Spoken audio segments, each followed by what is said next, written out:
Successful people are not people without problems. They have, as a rule, just as many problems and largely the same kind as everyone else. The difference is that they learn to solve their problems. Successful living is nothing more than the ability to solve successfully the problems which are as much a part of living as breathing. The degree of our success will be determined by the extent to which we can solve our problems. If you can tell me what you want, I can tell you how to get it. The problem with the great majority of individuals is not with their ability to achieve their goals in life, but rather with the failure to understand two factors vital to successful living. The first is to make the decision as to what it is we want enough to give it most of our attention until it's been achieved, and to clearly define it. And the second is to fully understand that we have the ability to achieve this goal, or we wouldn't want it in the first place. The next vital rule to successful living is to understand that our success is won or lost by our ability to serve others. We are interdependent, and it's just as impossible to succeed without serving others as it would be to live in our modern world without others serving us. Our rewards in life will and must always be in exact proportion to our service. It is the misunderstanding of this single law which, in my mind, is responsible for fully 90% of the frustration and discontent we see around us. Now, a lot of people don't like this law, if they're even aware of it, but not liking a law does nothing to change it. The basic laws of nature and economics are unchanging. If we're out of step with them, we are, as Thomas Huxley put it, checkmated, without haste, but without remorse. But to those who know and work with the laws, he said, they are paid with the overflowing sort of generosity with which the strong delight in strength. If a person doesn't like his income, all he has to do is take a good long look at his service. Look where you will find this law in undeviating operation. Our rewards will always be in exact proportion to our service. This is the law, then, that lies as the supporting structure of economics and personal well-being, so fix it in your mind. All attempts to sidestep or in any way avoid this law will result in frustration and failure. So this brings up the question, if what I want is more than I now have, how can I increase my service in order to earn it? Well, whom do we serve? We serve people. So let's take a moment to try to understand people. The more we understand them, the better we can serve them. I think of an adult human being as a grown child, doing his best to play for the first and last time on earth this game called life. The extent to which he learns the rules of this mighty game will determine his success. But right here we run into an historic and exasperating fact.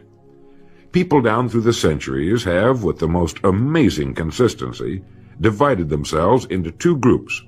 One group contains about 5% of any given population. The other group contains the remaining 95%. Neither of these two groups is any better than the other. But one thing separates them. The big group, the one containing about 95% of the people, never seems to get the word, while the smaller group, the 5%, does. Now, what do I mean by getting the word? I mean about 95% of the people never quite understand, emotionally or intellectually, that we as individuals control, to an altogether unsuspected extent, our lives here on earth. That each one of us is the architect of the structure fashioned by our years. You see, all of us want the same things, but only about 5% figures out how to get them. Within each of us burn two unquenchable ambitions: to serve importantly and to gain financial independence. Both of these worthwhile goals are within the reach of all of us, man or woman, but according to statistics, only about 5% achieve both of them. Why? Let's look at it logically. Every human being has a tendency to think, act, and talk like those by whom he is surrounded. This is environment, and it exercises an enormous influence on our lives. We've already pointed out that 95% don't seem to get the word in life. Then it follows that in the case of any given individual, the odds are 95 to 5 that he is surrounded by the larger group. And since a body in motion tends to remain in motion until acted upon by an outside force, that he will continue to conform to his group unless we can do a better job of serving him through knowledge. The failure of most people to live successfully is not caused by their lack of abilities, far from it, but rather in their failure to decide what it is they want, and understanding that our wants are governed by our talents and abilities, and that we are divided into two groups of roughly 5% and 95%, and that it's the 5% group which is successful. So here, let me give you a definition of success which, to my mind, covers the subject completely. Success is the progressive realization of a worthy ideal.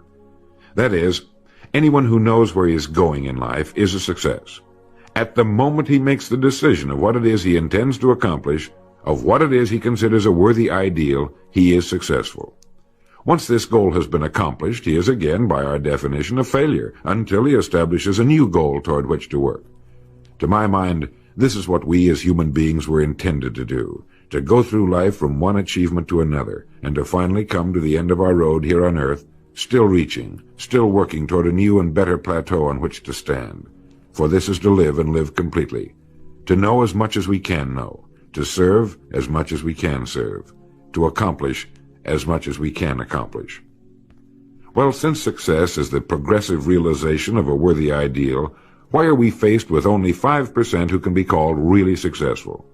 Because the best estimates available tell us that only about 5% will ever decide upon and define the one thing they want. One thing, because we can only do one thing at a time. To my mind, the story of a person's life is the story of a quest, a search to which he devotes his life. We know that the happiest people on earth are those who know exactly what it is they seek and set boldly out to find it. And while we're all dreamers, the fortunate ones are those who have found a dream so exciting and worthwhile that they'll devote a part or all of their lives to making that dream come true. But while all dream, by far the great majority, that 95%, never realizes that a persistent daydream is often the point on which we should set our compass, the place toward which it is meant for us to journey. The tragedy is that the great majority shrugs off this built-in direction finder and returns to the wide, visible, well-marked road in life which they feel must be the best road because it carries the heaviest traffic. Well, let's make this point clear. The road in life with the heaviest traffic is not the best road to follow, for it is the road of the 95%. It is the road with no more opportunity, and with 19 times as much competition. Of all the billions of human beings who've lived on Earth, all great advances, all great ideas have come from just a handful, a few thousand out of billions. Now, how have the people as a group reacted to the great ideas? Every great leader and thinker, from Socrates to the Wright brothers, has been scorned, ridiculed, poisoned, imprisoned, stoned, pilloried, burned at the stake, or crucified. Mankind as a group has made a consistently grisly game of tormenting his saviors. Why? Lack of information, lack of knowledge. It comes from following the wrong crowd. What can we learn from all this as individuals? Two things. One, to amount to anything as individuals, we've got to be individuals. We've got to have individual goals, individual thinking, individual action. And two, we must never conform to the great mass of people. We must love them, help them, for our joy and success will be determined by the extent to which we serve them.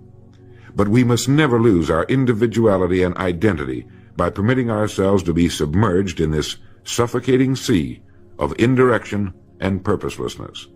There's nothing wrong with emulation. In fact, it's a good idea, so long as we emulate a person who represents that which we wish to become, but never the crowd, never the 95%.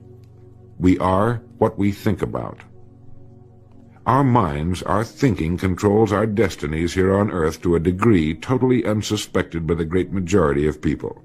When you think about it a moment, it becomes so obvious, so clear and simple. Well then, if we become what we think about, and if we can control our minds, we can pretty well tell our own future. And that's the point I want to make. That's what I meant when I said earlier that each one of us is the architect of the structure fashioned by our years. This means that if we're confused about what we wish to become or accomplish, our lives, our environment will mirror that confusion. It also means that if we know what it is we seek, that it must be accomplished. barring an act of God or a catastrophe over which we have no control, we as individuals can call our own shots for the rest of our lives. We can know what it means to go through life from one success to another, to play life according to the rules and reap the rewards. We can know what it means to have peace of mind and live calm, cheerful, successful lives. You are at this moment the sum total of your thoughts to this point, for there is nothing else you can be. And 5 years from now, you can be and have anything you set your entire mind and heart upon. Succeeding in life has always been a matter of doing that which the great majority does not do. Now let's keep this in mind as we get into this business of goals. It isn't that I want to make an invidious comparison between the 5% and the 95%, not at all. That's just the way it is. And if we don't recognize it, it will be to our cost. At the beginning of this record, I made the statement, if you can tell me what you want, I can tell you how to get it. You see, the trick is not in achieving our goals, it is in establishing them. A ship would never leave a harbor if it did not have a destination. An industrial plant would never open its gates if it did not have a product or a purpose. Football would not be played without goalposts, nor would baseball without a home plate. Every business operates for a purpose. Every game has a reason. Getting back to the analogy of our ship, if you were to climb to the navigation bridge and ask the captain the name and location of his next port of call, he would tell you immediately. There's not the slightest doubt in his mind. Can you tell anyone your destination just as quickly and in one sentence? The captain of the ship knows that he can arrive at only one port at a time. He knows that it's impossible to arrive at two. Do you know that? He also knows that his destination will be invisible for fully 99% of his voyage, but he knows it's there, and that he'll reach it, barring an unforeseen catastrophe, if he will just keep doing certain things a certain way every day. One fine morning his destination will appear on the horizon. He'll sail into port, his voyage successfully completed. When his business has been accomplished, he'll then sail to another predetermined port of call, and this will take him and his ship from one success to another for the rest of both of their lives. By understanding that he can reach only one port at a time, the owner of a ship can, in the short space of a very few years, reach hundreds of ports successfully. There'll be problems, lots of them, but they'll be solved, and the ship will steam its solitary course over the deep oceans of the world, devoting its life to accomplishing its mission and contributing its share to the welfare and economy of the world. Men and women who follow this sensible, obvious, and meaningful way of life will do the same. But the paradox is that most are like ships without rudders. They're subject to the whims of wind and tide. And while they hope they'll one day arrive in a rich and bustling port, you and I know that for every narrow harbor entrance, there's 1,000 miles of treacherous and rocky coastline. The chances of their just drifting into port are 1,000 to 1 against them. These are the unfortunate people who, not knowing the rules, believe that circumstance controls our lives. They believe in luck and superstitions, fate, the breaks. They believe that success comes as the result of who you know, not what you know. And while they cling to their false alibis, life passes them by. For the rules of life are just, and they are checkmated, without haste, but without remorse. Now what about you? Remembering that the definition of success is the progressive realization of a worthy ideal, what's the ideal toward which you are working, now, today, yesterday, and tomorrow? Can you write it in one sentence? Is your goal sharply and clearly defined? I mentioned on the first side of this record that I could tell you how you could be and have anything you set your mind on in 5 years. To better understand this, you must examine one of the most overlooked facts in the world. It is that every job, no matter what it may be, holds somewhere within itself the key to everything we want in life, the key to greatness. But we must look for it, and we must think. Decide to become a professional at your business. You see, we can either compete or create. If we compete with all the other people in our line of work, we must be willing to accept the same rewards. If that's what we want, fine. But if we want to become professionals at what we do, then we must create. And when we begin to do this, there's no limit to that which we can achieve. We hear a lot these days about a word called security. Everyone wants security, but not 1 in 10 can tell you what it is. Most people will tell you that security rests with a job. This is impossible. There is no such thing as a job that represents security. Anyone with a job can lose it for any one of 1,000 reasons at any time. There is only one place on earth you can find security, and if it isn't there, it isn't anywhere. It's inside of a person, never outside. If a man has security inside, where it belongs, his wife and children can feel it when he sits down to eat with them, and they're warmed by it. If a man has security inside where it belongs, you can see it walking down the street, and you can feel it when he enters a room. That's security, and you can't take it away from him. You can take away his money, his home, everything but a wife who's willing to start over, and most of them are, and drop him anywhere in the country. Go back in a year, and he'll be doing just as well as when you found him the first time. You can't keep a good man down, no matter what you do to him. Like cream on milk. You can shake it all day, but just set it down for a while, and it'll bounce right to the top again. This man or this woman has security, where it belongs. And do you know where it comes from? It comes from doing what we do for a living surpassingly well. It comes from being a pro in a world of amateurs.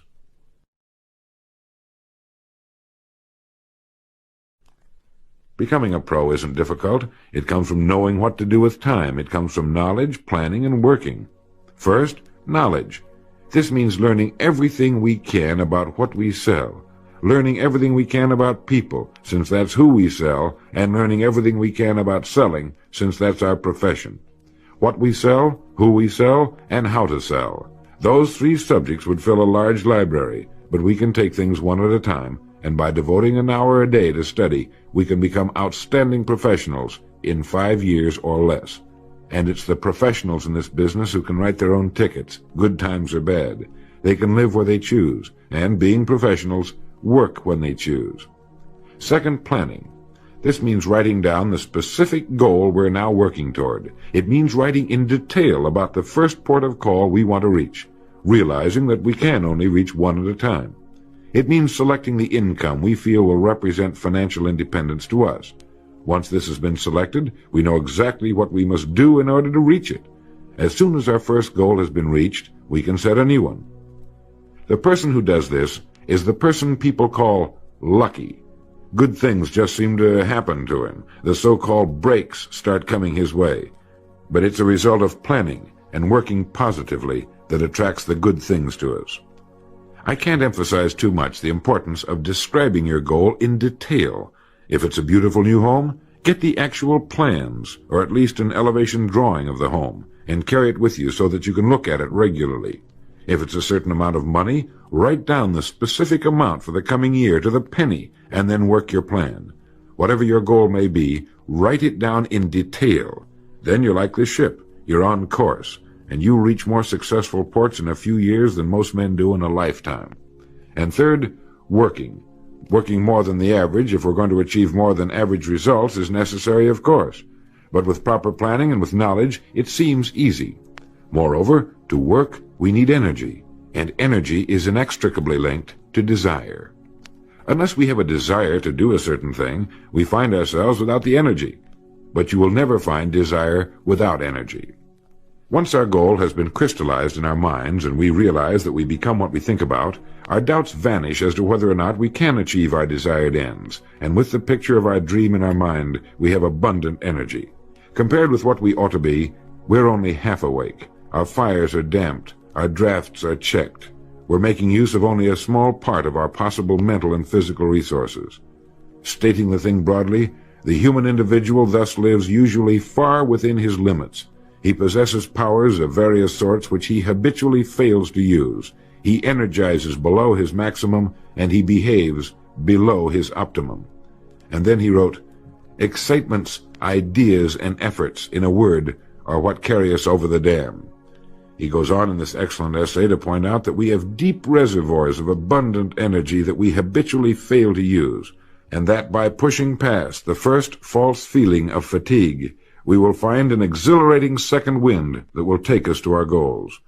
This is why in studying the lives of the world's great men and women, we find they seem to be indefatigable. Work meant nothing to them, because what they were doing, where they were going, filled their entire worlds. Frequently, people find it difficult to establish a goal toward which to work. Realizing that we cannot be successful without a goal, here's a good way to solve the problem. Get off by yourself and where you can think without being disturbed. Then write on a sheet of paper a complete description of the person you would like to be and the things, in being this person, you would have. Once this has been done, start acting the part of the person you wish to become. Carry as often as you can a clear mental image of the person you want to be and begin to be that person. Soon this will become so knit with habit it will lead you without fail to the goal you seek. You see, when you begin to do this, you're using your greatest power, your mind, and you will become what you think about. The only thing about a man that is a man is his mind. Everything else you can find in a pig or a horse. Think about that line until you know what it means. The only thing that sets us apart as human beings is our divine minds. Everything that means anything to us, our love of our families, our faith, our dreams, our talents and abilities, our religion, everything we know, is connected to us solely through our minds. Our minds represent our hope and our future. Yet, as a rule, it is the last place the average person will turn to for help. Your mind contains riches beyond belief, but you must prospect this rich and largely unexplored continent, and the only way it can be prospected is by systematic study and systematic thinking. Your mind is like a muscle. It will develop only to the extent that you use it, no more. By devoting an hour a day to study, you're building your mind into a powerful and creative servant. If you only do this 5 days a week, it comes to 260 hours a year. That's 1,300 hours in 5 years, or the equivalent of 162 8-hour days devoted to study and research. Believe me, if you'll do this, in 5 years you'll be one of the most accomplished professionals in your field, and you'll have the world on a string. You will virtually be able to write your own ticket. The average man works 8 hours a day, about 50 weeks a year, for 40 years. That's time enough to become great at anything. The time will pass anyway. We might as well reap the rewards. So now, let's sum up and reduce the whole thing to a workable formula, a set of rules for this game of life that cannot fail to take us to where we wish to go. The first and most important thing to remember is the rule that controls our life. We become literally what we think about. This means that we must establish a worthwhile goal toward which to work, a goal that will occupy our minds most of the time. This goal should be written out or illustrated. We should look at it and restate our purpose every morning, every night, and as many times during the day as we can. We must fully understand, emotionally as well as intellectually, that whatever it is we set our heart upon will become real in our lives. We must also remember the law that lies as the basic foundation for all economics and personal well-being as well. Our rewards will be in exact proportion to our service, and if we want to get into the top 5% of the people, we must often cut ourselves away from the effects of our environment and become individuals with individual goals, individual thinking, individual actions. We must realize that our daily work contains more opportunities than we could develop in a lifetime, and that our job contains within itself the key to greatness, the road to everything we could possibly want in life for ourselves and our families. We must realize, too, that security can be found in one place only, inside of us. If it isn't there, it isn't anywhere. And the only road to security lies in doing what we do for a living surpassingly well. And lastly, that we must become professionals at what we do, and that becoming a pro involves knowledge, planning, and working. Knowledge of what we sell, who we sell, and selling. Planning by establishing the goal, which automatically establishes our work pattern. The great salesman is like the great golfer. It looks easy the way he does it, because it is easy the way he does it. But it took time, dedication, and work in its accomplishment. Is it worth it? You bet it is. P.G. Hamilton once wrote, "Let's be different. A strong life is like that of a ship of war, which has its own place in the fleet and can share in its strength and discipline, but can also go forth alone to the solitude of the infinite sea. We ought to belong to society, to have our place in it, and yet be capable of a complete individual existence outside of it. And remember the strangest secret, will you? You are now, and you will become, what you think about." Thank you for listening. This is Justin Anthony, and if you enjoyed this YouTube video, feel free to give a like and a follow. I'll be uploading more videos and audios that I listen to daily or weekly to keep me on track and inspired and motivated and to keep my mindset right. You can find me on social media at Athletic Health Coach or just search my name, Justin Anthony. Thank you and take care.